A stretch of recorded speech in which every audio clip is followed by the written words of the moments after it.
Now, for more on the election of leadership for the Republican Party, as well as former President Donald Trump's announcement that he would like to be president again, we welcome in Ed Martin, the former chairman of the Missouri Republican Party. Mr. Martin, thank you for joining us. Good morning, Mitch. Good to be with you. Thank you. First question is the easiest one. What's your reaction to last night's announcement? Well, look, I happen to think it's great. I think Donald Trump has been a transformative person in the Republican Party, of which I'm a member. When I was sitting in the RNC in 2013 to 15, we were a pretty staid and stuck party. We were stuck in some old policies, and things felt a little dull. Nothing's dull now, and I think Donald Trump running is going to create another a primary of ideas and primary of the future of the country. It'll have lots of other stuff there too, but I think it's all good. It's better for America, and especially the Republican Party, to have Trump running. And now we're off to the races. We'll see. In 2015, when he went down the escalator, most people predicted it was a hard path to get to the nomination, and he did it. I think some people are predicting the same thing now, but we'll see. And again, from my standpoint, his ideas, what's behind America First, I think is good for the Republican Party. I think it's better for America than other policies. So it's exciting to see, and here we are.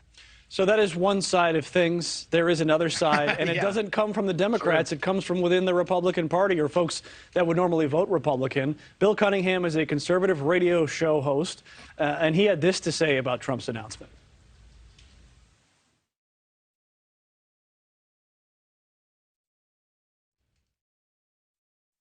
When the conference is this tight, I think we all work together. At the same time, nobody's going to have more power than anybody else. A majority like this, 4 people could decide the future, whatever it goes. So, sorry about that. That is obviously not Bill Cunningham, but Bill Cunningham had 3 points. He said that Donald Trump has to announce that he's running so that Merrick Garland doesn't indict him. He has to announce that he's running to crowd out other Republicans, and there are some other reasons for why he might want to run. So, Mr. Martin, I have to ask you, within their own party, there's people like Ron DeSantis that other members of the Republican Party have championed, and they don't want Trump. So what is going to happen with this Republican, I won't call it a civil war, this civil disagreement between Republicans as far as who their next candidate should be and whether or not Donald Trump is responsible for the disappointment in the last 3 election cycles?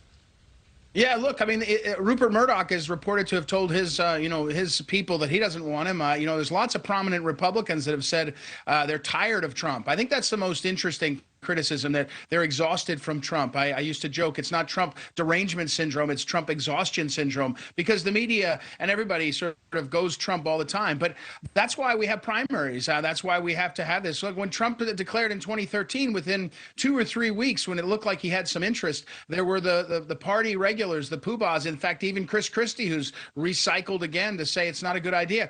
That's fine. Have at it. I think when people say Trump is a drag, or Trump didn't succeed in the midterms, they don't recognize what the Republican Party was in the past. One of the reasons we lost a week ago was because the other side was smarter than the Republicans. And I don't mean Trump or any single leader. I mean how they ran their races. If you look at how they did turnout, how they played the rules of the game, I'm not talking about cheating, I'm saying the rules. Democrats played better. Republicans need to get better at campaigning and competing, and don't worry about who they think is loud or obnoxious or anything else. Because here's what I know. Again, I was there in the party. I've worked in the party for 20 years, been a part of this, ran the Missouri Republican Party. Nobody's energized new voters and old voters like Donald Trump.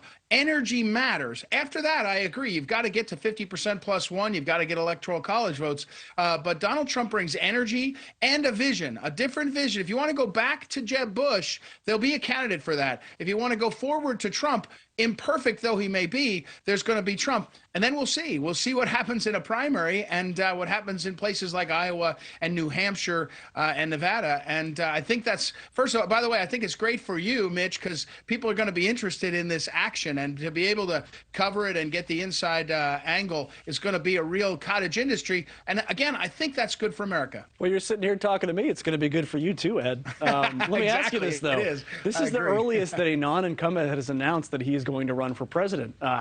You mentioned energy, momentum. How does he keep it going for 2 years? And you already mentioned some Trump fatigue. Yeah. No, I think that's an interesting question. I think you're right. I mean, there's nothing like Donald Trump, right? We just can keep saying that. Nobody's done it like him. Nobody's broken all the rules. Some of it's exhausting. Some of it's fun. The one thing I will say, again, Donald Trump, he seems to be, even though he's in his 70s, late 70s, somebody who feeds off all the energy. And someone mentioned in the run-up, or maybe you mentioned it yourself, Mitch, that, Cunningham mentioned Merrick Garland may indict him. I think there will be indictments. I think there'll be all kinds of things. But remember, Trump fed in 15, 16 off of drain the swamp. In fact, he said in November of 2016, he did an interview and he said the most powerful phrase was not build the wall or lock her up. It was drain the swamp. People associate all that energy coming from these forces, whether it's Rupert Murdoch deciding who's president or Merrick Garland indicting, they associate it with us versus them as a political matter, and Trump feeds off that. So yes, it will probably be exhausting, and we don't know where the twists and turns will be, but like a reality show host, Donald Trump has turned on the lights, and here we go. And I think some people are going to step in to be the apprentice and see if they can change how the episodes usually end. All right, that's Ed Martin. He's the former chairman of the Missouri Republican Party. Thank you very much for joining us. As we mentioned earlier,